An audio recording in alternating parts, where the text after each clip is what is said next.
Assalamualaikum warahmatullahi wabarakatuh. Waalaikumsalam warahmatullahi wabarakatuh.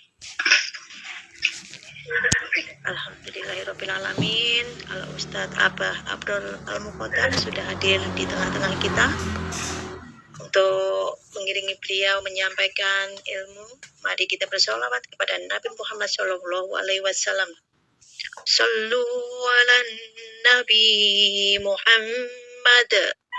Allahumma salli wa sallim alaihi wa ala alihi wa ashabihi. Ya Nabi salam alaika. Ya Rasul salam alaika. Ya Habib salam alaika.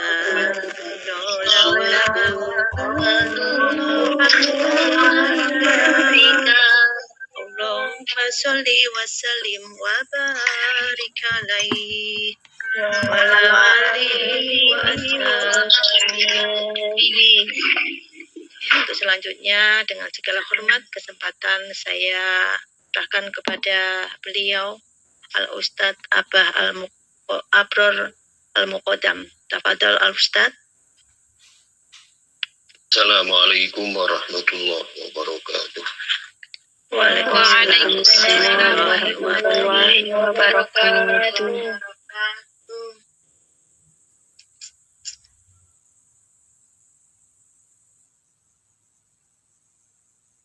Alhamdulillahi rabbil alamin. Assalatu wassalamul atammanil akmalanil adwamanil mutalazimanil ala qaidil ghurril muhajjalin wa ala alihi wa sahbihi wa tabi'ina wa man tabi'ahum bi ihsanin ila yaumiddin. Subhanaka la ilma lana illa ma 'allamtana innaka antal alimul hakim. Subhanaka la fahma lana illa ma fahamtana innaka antal jawadul karim. Rabbana ftah bainana wa baina qaumina bil haqqi wa anta khairul fatihin. Summa amma ba'du. Bismillahirrahmanirrahim. Qala al-muallif rahimahullah wa nafa'ana bihi wa bi'ulumihi.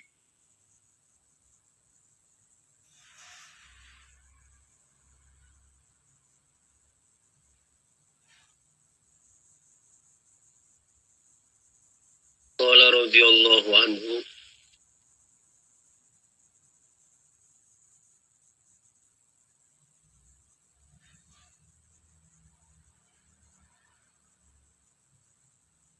la tatlub iwadan ala amalin lasta lahu fa'ilan yakfi minal jazaa'i laka ala al-amali an kana lahu qabilan. La tatlub iwadan, la tatlub ojo nuntut sopo sira. La tatlub ojo nuntut sopo sira iwadan ing ganti.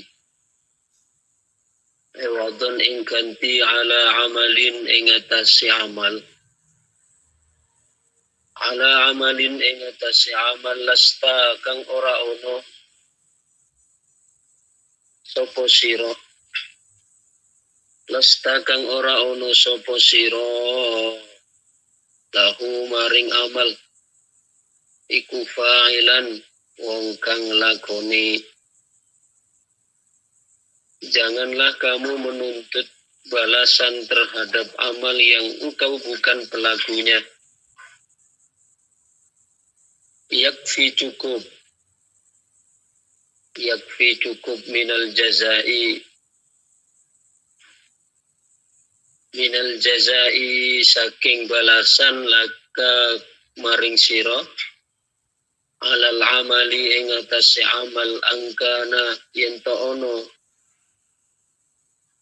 lahu maring amal iku qabilan wong kang madhep.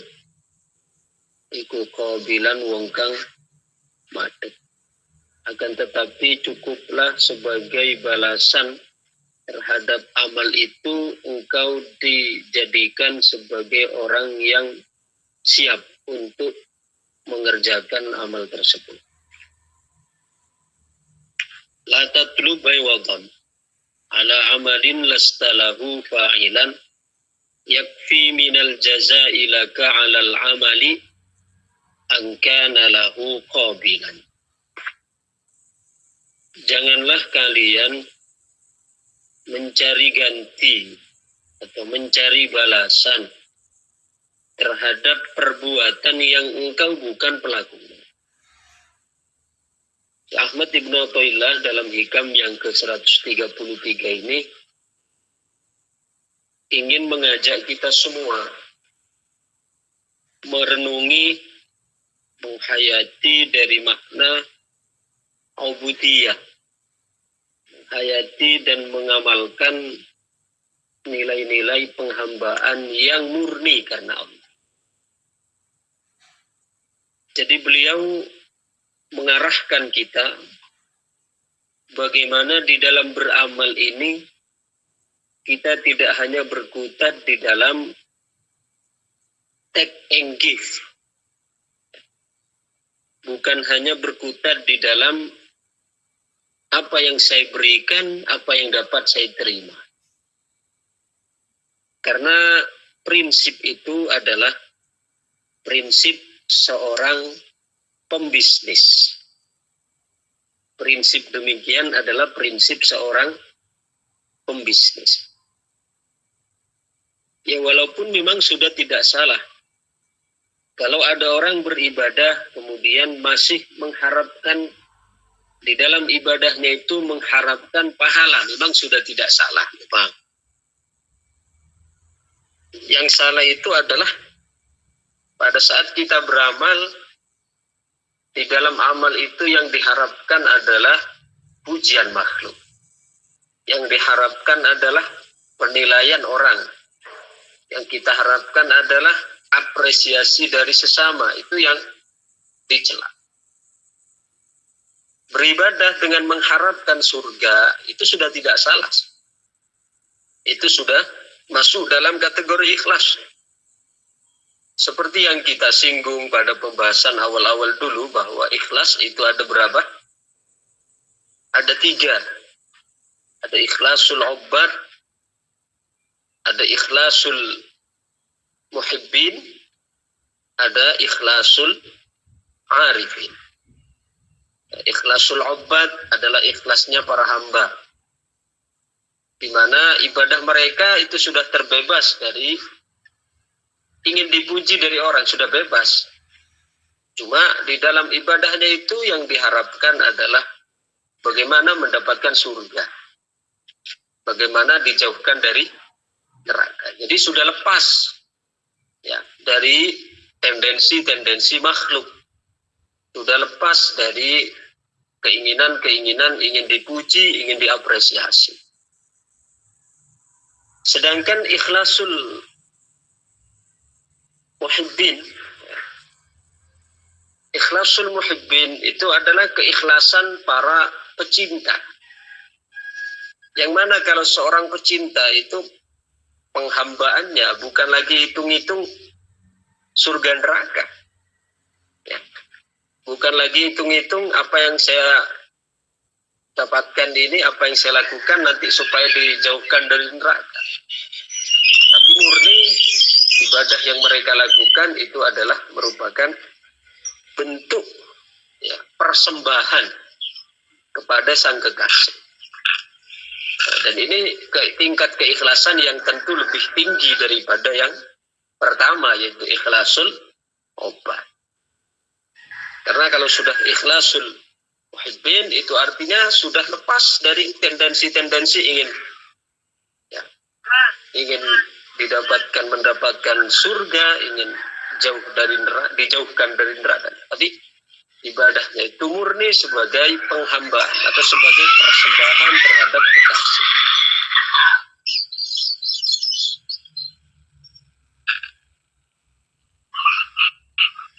Kemudian yang ketiga, ikhlasul arifin. Ikhlasul arifin ini semua sama-sama ikhlas loh, cuma lapisan-lapisannya yang berbeda. Ikhlasul arifin itu ikhlasnya para muqarrabin. Bagaimana ikhlasnya para muqarrabin, para wali, para nabi? Ikhlasnya mereka adalah di dalam ibadahnya mereka hanya menyaksikan keagungan Allah saja. Jadi mereka melihat bahwa apa yang mereka lakukan, ibadahnya, sholatnya, puasanya, zakatnya, hajinya, infaknya, semuanya itu adalah semata dia dijadikan oleh Allah sebagai kotak kosong yang mengejawantahkan amal itu. Ini yang disebutkan Ibnu Athaillah pada hikam yang kita baca tadi. Beliau mengarahkan kita bagaimana tingkat keikhlasan kita di dalam ibadah itu ya belajar sampai kepada tataran ikhlasul arifin. Maka beliau mengatakan tadi, la tatlub iwadun ala amalin lastalahu fa'ilan. Jangan kamu meminta balasan terhadap perbuatan amal yang engkau sendiri bukan yang melakukan. Ini ikhlasul arifin ini. Karena seorang arif, mereka di dalam ibadahnya bukan mereka menyaksikan bahwa yang melakukan itu dirinya. Ketika saya sholat, misalnya, bukan menyaksikan, oh saya sudah sholat. Ketika puasa, alhamdulillah saya sudah puasa. Karena ketika menyaksikan itu masih dari jeripaya saya, maknanya saya ini masih ada. Ya. Tapi mereka enggak. Mereka menyaksikan bahwa ibadah yang mereka lakukan, sholatnya, zakatnya, puasanya, hajinya, itu adalah semata dia dijadikan oleh Allah sebagai ruang untuk mengejawantahkan, untuk memancarkan sholat itu. Ya, seperti contoh, kalau mbah saya di Kediri itu mencontohkan, kita ini hanya ibaratnya corongnya Allah. Ibaratnya corongnya Allah. Artinya corong itu kan tidak memiliki suara sendiri. Suara corong, suara speaker, suara yang kita dengar dari sound system itu kan bukan dari corongnya kan, tapi ada sumber suaranya. Nah, ibadahnya orang-orang arif, keikhlasan orang arif itu ke sana. Jadi mereka menganggap atau mereka memahami bahwa mereka beribadah itu hanya merupakan pancaran dari kekuatan Allah Subhanahu wa ta'ala. Sehingga ibadahnya, sholatnya, zakatnya, hajinya itu semata menjadi dia dikehendaki oleh Allah untuk menjadi orang yang memuji kepadanya. Yang sholat itu kan berisi pujian untuk menunaikan tugas-tugas hamba. Dan itu adalah ikhlas al-arifin. Maka pada hikam ini beliau mengatakan, la tatlub iwadun ala amalin lastalahu fa'ilan. Janganlah kamu meminta, mencari balasan terhadap perbuatan yang engkau bukan pelakunya. Ibadah kita, ini ikhlasul arifin loh ya. Ibadah kita itu bukan kita yang melakukan sebenarnya, tapi Allah yang memberikan kekuatan. Berarti hakikatnya siapa yang aktor tunggal di balik amal kita berarti? Allah. Yakfi minal jazai laka alal amal angkana lahu qabilan. Cukuplah sebagai balasan kepadamu, kata beliau, engkau dijadikan oleh Allah untuk kuat ya melakukan amal tersebut. Jadi kita didudukkan, diposisikan oleh Allah untuk kuat melakukan ibadah itu. Kalau sholat, kita oleh Allah diposisikan sebagai orang yang mampu mengerjakan, menunaikan sholat. Kalau puasa, kita didudukkan, diposisikan oleh Allah sebagai orang yang mampu mengerjakan, menunaikan puasa. Kalau zakat, kita diposisikan oleh Allah sebagai orang yang mampu mengeluarkan zakat. Ya. Kalau haji, kita diposisikan oleh Allah sebagai orang yang mampu untuk menunaikan ibadah haji. Kalau tawadhu, kita diposisikan oleh Allah sebagai orang yang mampu untuk tawadhu. Nah, cukuplah itu sebagai balasannya, kata beliau. Artinya kita dijadikan oleh Allah sebagai orang yang mampu mengerjakan itu sudah cukup menjadi sebuah balasan sebagai suatu kemuliaan. Contoh sederhananya yang sering saya contohkan lagi begini. Misal saya diberi dana dari Iwamid misalnya. Saya diberi dana dari Iwamid sebesar 1 M untuk beli mobil. Ya, saya disuruh beli mobil, dikasih uang 1 M. Akhirnya saya mencari ke Surabaya. Atau bahkan saya mencari langsung ke mana? Ke dealernya, ke tempat perakitannya. Mobil yang seharga 1 M dengan kualitas yang baik dan model yang saya kehendaki. Ya, akhirnya saya berangkat ke Surabaya atau ke dealernya. Kemudian saya pulang. Ya, kemudian saya pulang. Setelah saya pulang nyampe rumah, kemudian saya nelpon kepada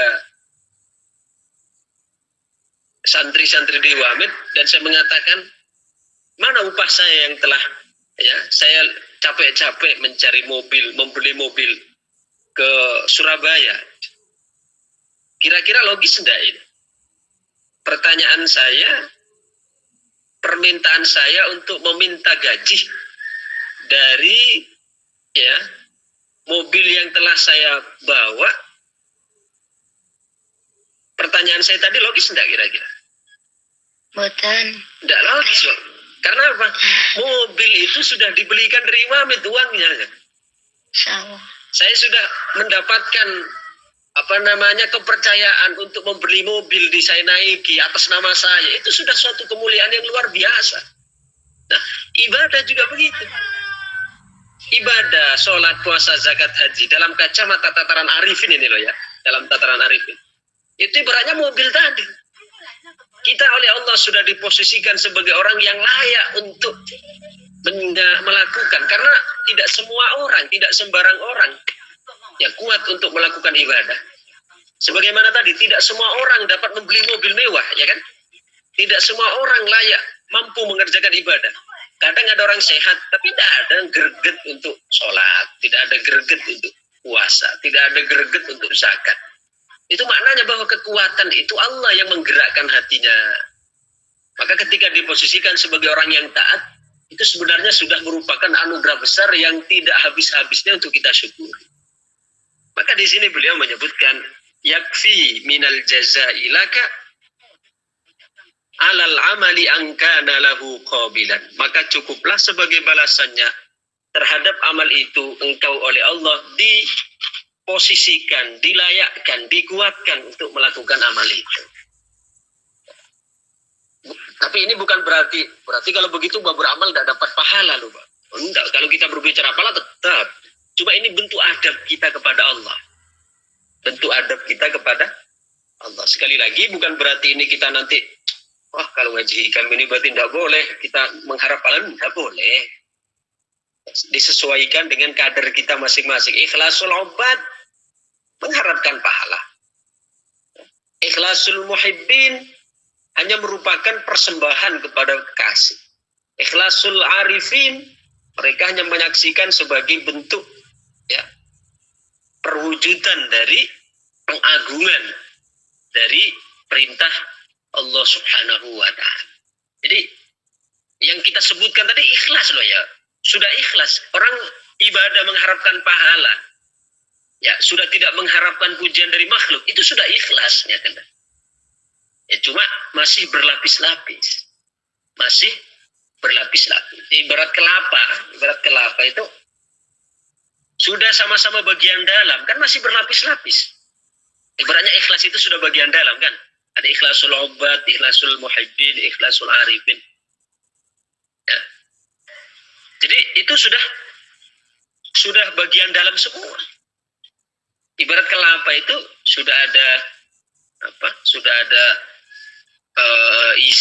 isinya kelapa itu kan masih ada kulit luar dan ada kulit dalam, kemudian ada yang isi dalamnya lagi. Ini sudah berbicara dalam loh ya. Kita tidak berbicara serabutnya, tidak berbicara kulit yang keras itu, enggak, sudah isinya saja itu sudah masih berlapis-lapis. Demikian juga ikhlas di sini, sudah isinya itu juga masih berlapis-lapis. La tatlub iwadun ala amalin lastalahu fa'ilan, janganlah kalian meminta balasan terhadap perbuatan yang engkau bukan pelakunya. Ya, karena yang melakukan secara hakiki amal kita itu adalah Allah, yakni yang memberikan kekuatan, yang memberikan setrum. Ya, coba kalau Allah tidak memberikan setrum kepada hati kita, sesehat apapun kita tidak akan ada greget untuk sholat. Ya, sesehat apapun kita tidak akan ada greget untuk puasa. Itu karena Allah tidak memberikan setrum di dalam hati supaya kita mengerjakan itu. Berarti hakikatnya yang mengerjakan itu adalah bukan kita tapi Allah. Kita hanya dijadikan sebagai terminalnya saja. Kalau kita ngecas HP itu kan yang banyak sekali ya untuk kita jadikan ngecas itu kan banyak lubang-lubang itu terminal kan? Ya, terminal itu. Jadi kita itu diibaratkan terminal itu saja. Ya. Ibaratkan terminal itu, stop kontak atau apa ya. Jadi kita sebenarnya ketika oleh Allah diposisikan, dijadikan orang yang taat, orang yang bisa melakukan ibadah, itu ya sudah tidak habis-habis untuk kita syukuri. Ya, karena betapa banyak orang yang kuat, yang kekar secara fisik, tapi tidak ada greget untuk melakukan ibadah. Tidak ada greget untuk melakukan sholat, tidak ada greget untuk melakukan puasa, tidak ada greget untuk melakukan zakat dan sebagainya. Itu berarti bahwa di sini permasalahannya adalah permasalahan hidayah. Permasalahan kekarnya badan. Ya. Berarti di situ hakikatnya Allah yang melakukan, Allah yang memberikan kekuatan. Yakfi minal jazaa'i laka 'alal 'amal an kana lahu qabilan. Cukuplah sebagai balasan atasmu terhadap amal itu, engkau dijadikan Allah sebagai orang yang layak untuk menyandang atau untuk melakukan perbuatan itu. Bahkan berangkat dari la in syakartum la azidannakum, barang siapa yang bersyukur maka akan ditambah oleh Allah. Itu Imam Ibnu Rajab Al-Hambali, beliau menyebutkan bahwa sawabut ta'ati ta'atu ba'daha. Pahala dari ketaatan itu adalah ketaatan berikutnya. Balasan dari perbuatan taat yang kita lakukan adalah perlakuan taat setelahnya. Ya, salah satu contoh, kita sekarang ngaji hikam. Ngaji hikam, kita ngaji, intinya ngaji apapun yang kita ngaji, bukan hanya hikam. Nanti kalau saya menyebutkan hikam, wah ini karena kitab yang diampu oleh Abah, maka Abah mengatakan yang ngaji hikam. Tidak, semuanya, ngaji apapun, yang fikih wanita, yang baca Quran, yang tajwid, yang akidah, ya, yang lubabul hadis, seterusnya, ya, itu kita duduk di dalamnya oleh Allah, ya, diposisikan sebagai orang yang mau untuk ngaji di sini. Itu sudah anugerah yang luar biasa, ya. Yang patut untuk kita syukuri. Nah, kalau itu kita syukuri nikmat besar ini, nikmat untuk menuntut ilmu, nikmat untuk ngaji, nikmat untuk mutola'ah. Kalau itu syukuri, maka Allah akan menambahkan ketaatan berikutnya. Ini berangkat dari ungkapan Imam Ibnu Rajab Al-Hambali, thawabut ta'ati ta'atu ba'daha. Balasan dari ketaatan adalah ketaatan setelah. Jadi kalau disyukuri ketaatan yang kita lakukan ini, balasan kontan yang akan Allah berikan itu kita akan semakin dimudahkan untuk melakukan ketaatan berikutnya. Jadi kita ngaji ini disyukuri, alhamdulillah ya Allah saya dimudahkan untuk ngaji. Maka nanti oleh Allah balasan kontannya yang dikontankan balasan. Kita belum berbicara balasan akhirat. Balasan kontannya adalah tandanya kita oleh Allah akan diberikan kekuatan untuk melakukan ketaatan berikutnya. Semakin semangat ngaji semangat. Ya, kalau kita merasakan seperti itu, ketahuilah sebenarnya itu merupakan salah satu indikasi dari balasan Allah terhadap ketaatan kita sebelumnya yang kita syukuri. Tapi begitu juga sebaliknya. Kalau kita melakukan maksiat, maka sebelum balasan nanti di akhirat, balasan yang dikontankan oleh Allah adalah apa? Maksiat yang dilakukan berikut. Maka kita hati-hati kalau melakukan maksiat, hati-hati, segera tobat. Karena sebelum kita mendapatkan balasan nanti di akhirat, nampak balasan itu di dunia. Ya tidak harus langsung misalnya nauzubillah tabrakan mati, enggak. Ya. Tapi adanya penurunan di dalam prestasi ibadah, ketaatan kepada Allah itu juga bisa jadi sebagai balasan dari maksiat yang telah kita lakukan sebelum. Ya. Jadi sebagaimana ketaatan itu balasannya di dunia ini adalah perbuatan taat setelahnya. Demikian juga perbuatan maksiat. Itu balasannya yang dikontankan di dunia sebelum di akhirat nanti adalah perbuatan maksiat yang kita lakukan setelahnya. Maka kita melalui keterangan ini hendaknya menjadi salah satu cambuk, ya, salah satu bahan introspeksi. Kalau kita melakukan taat, syukuri dengan harapan ketaatan yang kita lakukan ini ketika disyukuri maka Allah akan memberikan balasan kontan dengan memberikan kita kekuatan untuk melakukan ketaatan berikutnya. Ya, sebagaimana ketika kita terjatuh kepada maksiat maka segera tobati, ya, karena apa? Supaya kita oleh Allah Subhanahu wa taala tidak segera diberikan balasan kontan dari dosa itu, yaitu berupa dosa berikutnya. Makanya benar kata Sayyidina Ali, az-dzambu dzamban. Dosa itu bercabang. Dosa itu bercabang. Bagaimana bisa bercabang? Iya, ketika kita melakukan dosa tidak segera ditobati, maka akan Allah balas dengan balasan kontan dosa itu dengan dosa berikutnya. Ya, artinya semakin dibukakan pintu dosa, semakin dimudahkan melakukan maksiat. Nah, kita harus hati-hati, curiga dengan diri sendiri kalau seperti itu. Ya, itu adalah karena kita melakukan dosa yang belum ditobati, maka Allah berikan balasan kontan di dunia sebelum di akhirat dengan kita diberikan kekuatan untuk melakukan terus dosa-dosa dan seterusnya. La tatlub aywadun ala amalin lastalahu fa'ilan. Janganlah kamu mencari balasan terhadap perbuatan yang engkau bukan pelakunya. Yakfi minal jazaila ka'alal amal, dan cukuplah sebagai balasan atas amalmu itu angkana lahu qabilan, engkau dijadikan oleh Allah sebagai orang yang menghadap, maknanya menghadap, yang siap, yang yang layak untuk menjadi terminal amal itu. Ya, untuk melakukan terminal, untuk melakukan amal. Ya, jadi yang disaksikan itu adalah kekuatan Allah semua. Ya. Sehingga kita contoh sholat. Sholat kenapa ketika salam itu langsung astagfirullah? Apa yang diistighfari? Ya. Padahal kita sholat itu bukan melakukan maksiat. Kita sholat itu melakukan taat. Tapi mengapa kok istighfar? Ya. Habis sholat malah baca astagfirullahaladzim, astagfirullahaladzim. Itu sebenarnya merupakan suatu tarbiyah, penanaman pendidikan kepada kita bahwa amal yang kita lakukan itu sebenarnya bukan dari sholat yang kita lakukan, itu bukan prestasi kita. Jadi istighfar itu sebenarnya istighfar yang kita astagfirullahaladzim itu maknanya diantaranya adalah mengistighfari diri kita yang merasa mengerjakan sholat. Itu yang diistighfar. Ya.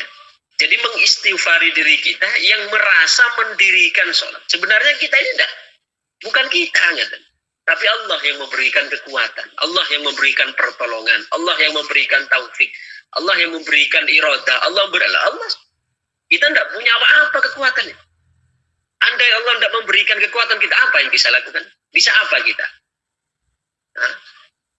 Bahasa Jawanya kon bisa lapo. Jadi Allah memberikan kita sebagai orang yang taat, orang yang rajin beribadah, itu sebenarnya suatu anugerah dari Allah, kekuatan dari Allah, pertolongan dari Allah, taufik dari Allah. Maka apa definisi taufik yang pernah saya sampaikan? At-taufik huwa khalqu qudratin alat ta'ah. Ya, khalqu qudratin alat ta'ah. Kekuatan yang Allah berikan kepada hamba untuk melakukan taat. Itu namanya kekuatan kekuatan untuk melakukan ketaatan itu adalah taufik. Sebaliknya taufik itu namanya khuzlan. Ya. Khuzlan. Apa khuzlan? Khalqu qudratin alal maksiyah. Allah menciptakan kekuatan terhadap seorang hamba untuk gemar melakukan maksiat. Itu khuzlan namanya. Maka Rasul Shallallahu Alaihi Wasallam itu selalu berdoa meminta taufik kepada Allah dan mohon dijauhkan dari khuzlan. Ya, kita juga demikian, mintalah taufik kepada Allah, ya, kekuatan untuk selalu menetapi ketaatan dan mintalah perlindungan pada Allah dari khuzlan, dari kekuatan untuk melakukan maksiat. Demikian kajian kita hari ini, mudah-mudahan jadi tambahan ilmu yang barokah, maslahat fid dini wad dunya wal akhirah. Amin amin ya rabbal alamin. Allahumma shalli wa sallim wa barik ala sayyidina Muhammadin wa ala alihi wa sahbihi wa barik wa sallim ajma'in. Alhamdulillahi rabbil alamin, hamdan yuwafi ni'amahu wa yukafi mazidah. Ya rabbana lakal hamdu kama yanbaghi li jalali wajhikal karim wa azimi sultanik. Rabbana atina fid dunya hasanah wa fil akhirati hasanah wa qina adzabannar. Amin. Waj'alna wa auladana min ahli al-ilmi wa ahli al-khair wa la taj'alna wa iyyahum min ahli syarri wa ahli al-dhar. Wa wanfa'na bima 'allamtana wa 'allimna ma yanfa'una wa zidna ilma. Sallallahu alaihi wasallam Muhammad wa ala alihi wa sahbihi wa barik wa sallim ajma'in. Subhana rabbika rabbil izzati amma yasifun. Wa salamun 'alal mursalin walhamdulillahi rabbil alamin. Al-Fatihah.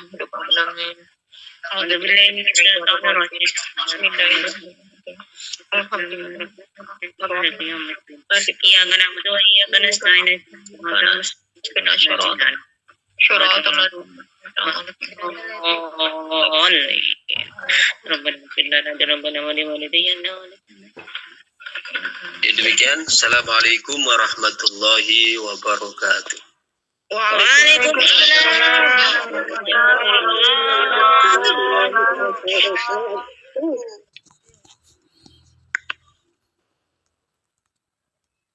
Terima kasih saya sampaikan kepada beliau Al-Ustadz Abah Abdul Al-Muqaddam yang telah memberikan kita ilmu. Semoga beliau sekeluarga senantiasa diberikan kesehatan, selalu dilindungi Allah dan selalu mendapatkan keberkahan. Amin amin ya rabbal alamin. Dan semoga apa yang disampaikan beliau kita dapat istiqomah untuk mengamalkannya dalam kehidupan kita sehari-hari, manfaat dunia dan akhirat. Dan semoga doa yang kita amini Allah meridhoi. Amin amin ya rabbal alamin.